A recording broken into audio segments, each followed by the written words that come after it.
Bom dia a todos. Vamos para mais um áudio vídeo do nosso canal Encontro Conhecimento. Continuando o assunto que a gente estava falando, né?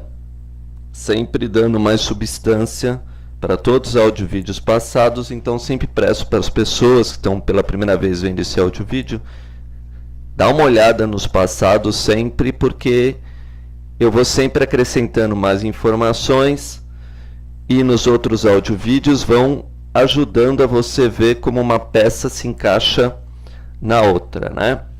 Bom, no último áudio vídeo eu falei que a gente tem que ter um modelo de mestres santos e justos, né? Para poder entender o caminho espiritual. Até porque, quando a gente fala de caminho espiritual, a gente está usando não o número 7, e sim o número 8. Eu fiz uma ligação já com os números e os signos em outro áudio vídeo. Então, liguei o número 8 a Escorpião. Como Escorpião tem a ver com o sexo e a morte, né? E os assuntos escondidos e a parte inconsciente do homem, de um povo, de uma raiz, de uma sociedade ao longo dos séculos e milênios, a gente diz que a partir de Escorpião existe um mundo novo, um mundo vindouro, ainda não explorado, que é o que está escondido por trás das coisas. Então a gente vai descobrir que por trás das coisas existia o infinito. E então, quando a gente fala de sábios, justos e mestres, não é que um caminho se torna longo, o caminho se torna infinito e eterno. Então, a gente chama isso caminho espiritual. Espírito, em outro áudio vídeo, eu expliquei sobre a importância dos ritos, porque você começa a andar através de espirais, né? Então, lembra que essa escada em espiral também lembra o nosso DNA, que é 8 vezes 8, 64 códons no DNA, como eu também falei já em outro áudio vídeo.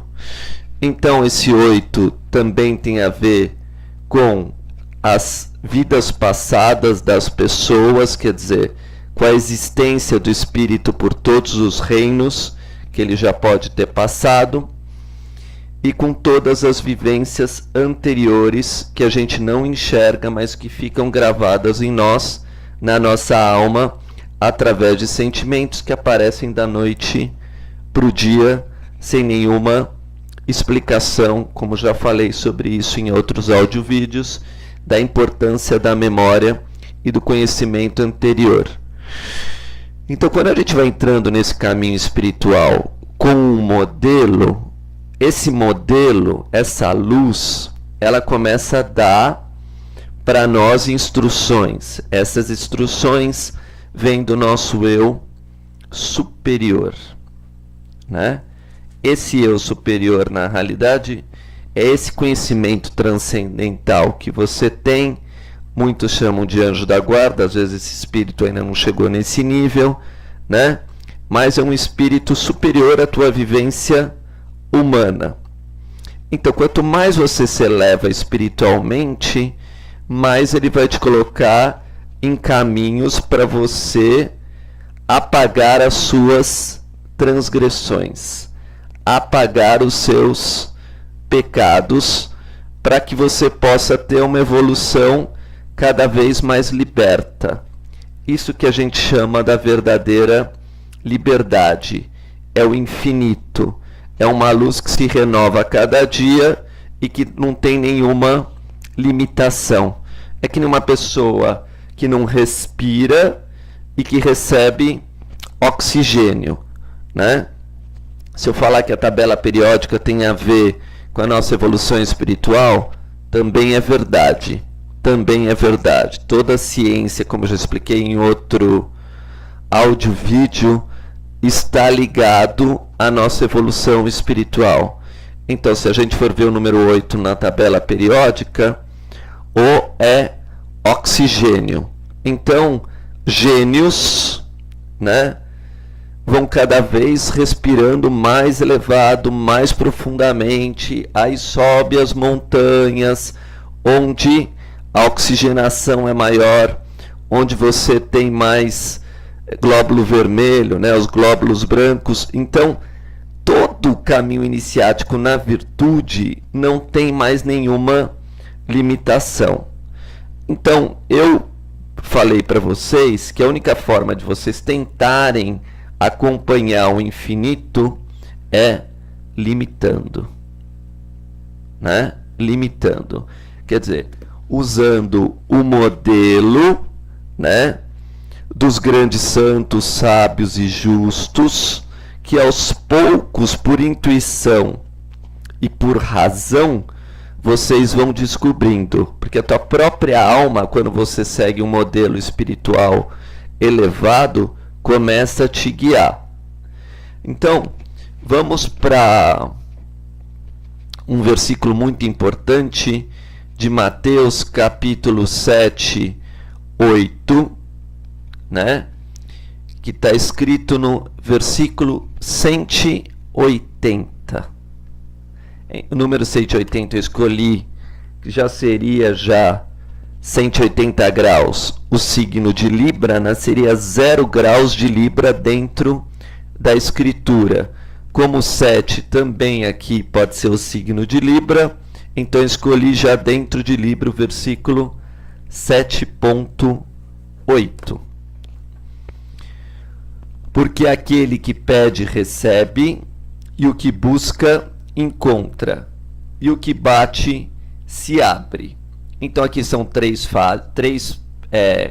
coisas para ser feitas. Aquele que pede, recebe, o que busca, encontra, e o que bate, se abre. Aqui também tem o segredo trino, né? Na realidade, aqui é o segredo trino. Como é 180 graus, aqui tudo tem a ver com o signo da justiça, da beleza, da harmonia, que é Libra, que é regido por Vênus. Claro que, como toda a escritura está em código, a gente saber o que pedir, para depois receber, e o que buscar, para depois encontrar, e o que bater, para depois se abrir. Isso não fala a escritura exatamente para a gente poder ir atrás. Na própria escritura tem a resposta, só que a gente tem que ir atrás, estudar, escutar, palavra por palavra, letra por letra. Então, hoje a gente está numa época maravilhosa de informática, de tecnologia, e vocês podem baixar qualquer programa que tenha a Bíblia inteira nos seus celulares. Eu estou baixando um que chama Bíblia Concordância, onde você acha, né, qualquer palavra da Bíblia, qualquer 3 letras da Bíblia, e aparece todos os lugares que ela está ligada. Vocês fazendo esse exercício de mexer numa palavra e procurar num programa bíblico, esse que eu estou mexendo chama Concordância Bíblica, mas tem outros que você pode baixar no teu Play Store, esse é o Concordância Bíblica. Vocês vão perceber que a Bíblia é completamente divina, que o Alcorão é completamente divino, que as sutras budistas são completamente divinas, porque as palavras se complementam de uma forma, com seus valores numéricos, com seus verbos, com as suas intenções, que nenhum ser humano poderia fazer de maneira nenhuma. Mas eu vou dar um exemplo disso, pegando o versículo 664 de Marcos 15:43. Chegou José de Arimateia, senador honrado, que também esperava o reino de Deus, e ousadamente foi a Pilatos e pediu o corpo de Jesus. O corpo de Jesus, sinceramente, como é o corpo da salvação, envolve todas as escrituras sagradas, todos os povos, todas as línguas, através de um único nome, que é Jesus, você pode perscrutar, né? Até porque ele ressuscita depois do terceiro dia. Isso significa que ele tem o começo, meio e fim de todas as histórias que vão ser escritas no mundo para sempre, porque ele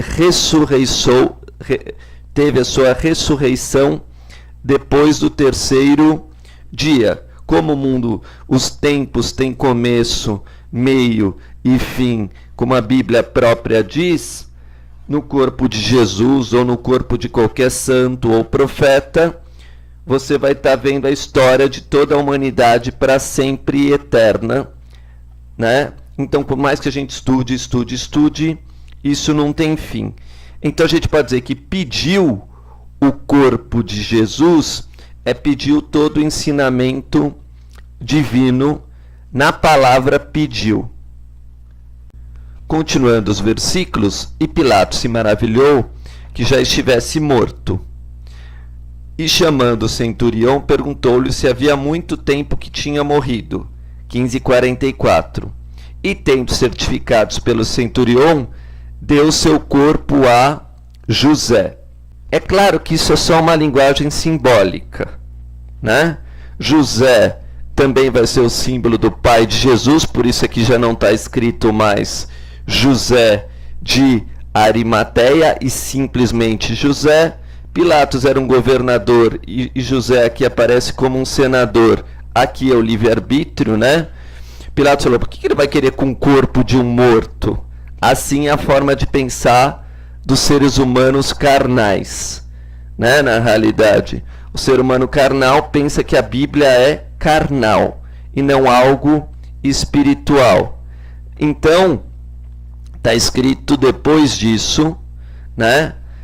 Tendo cientificado pelo centurião, deu o corpo a José, o qual comprara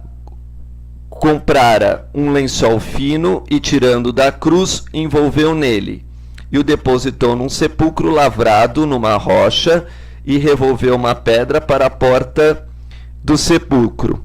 Claro que toda essa linguagem é totalmente cifrada, né? Resumindo, lençol fino é como se Jesus fosse um rei. Lençol de fino e de linho, vestiu ele como os anjos, e assim por diante. Então toda essa história simbólica é só dado em escolas iniciáticas exatamente porque o ser humano é adorador, é idólatra, é profano. Então ele vai corromper toda a história, ele vai profanar toda a história, ele vai manchar todo o ensinamento, transformando tudo em carne, sangue, que vai virar verme, né, na realidade. Enquanto que a história de Jesus é a história da verdade passada por símbolos. Então, aqui temos o pediu o corpo de Jesus, José. Claro, José é o símbolo do justo. Depois, obviamente, Jesus ia ressuscitar. Porque no mesmo versículo, em Coríntios 15, 43, 44 e 45, com os mesmos valores numéricos em ordem, aqui está o sinal confirmando. 15:43, semeia-se em ignomia, ressuscitará em glória. Semeia-se em fraqueza, ressuscitará com vigor. Como expliquei, aqui ignomia é carne, fraqueza do sangue, ressuscitará com vigor da luz, né? Aqui a comparação do homem carnal, como todos nós somos, e depois um caminho espiritual, o caminho da evolução espiritual. Semeia-se em corpo natural, ressuscitará em corpo espiritual, o corpo de Jesus, o corpo de Cristo. E se há corpo natural, há também corpo espiritual. Coríntios 15, 44. Assim também está escrito, o primeiro homem Adão foi feito em alma vivente, e o último Adão em espírito vivificante. Então, percebemos que esses três versículos, 15:43 a 15:45, comparando em dois livros, se completam. E a Escritura é feita assim, em milhares e milhares de níveis, que são insuspeitáveis para nós, mas agora com a informática, com os números, temos a chance de decifrar. Então, eu dei um mínimo exemplo de um versículo e já gastei aqui mais de 15 minutos, né? Olha como a Bíblia é interminável, e qualquer escritura também, e qualquer ensinamento também. Muito obrigado.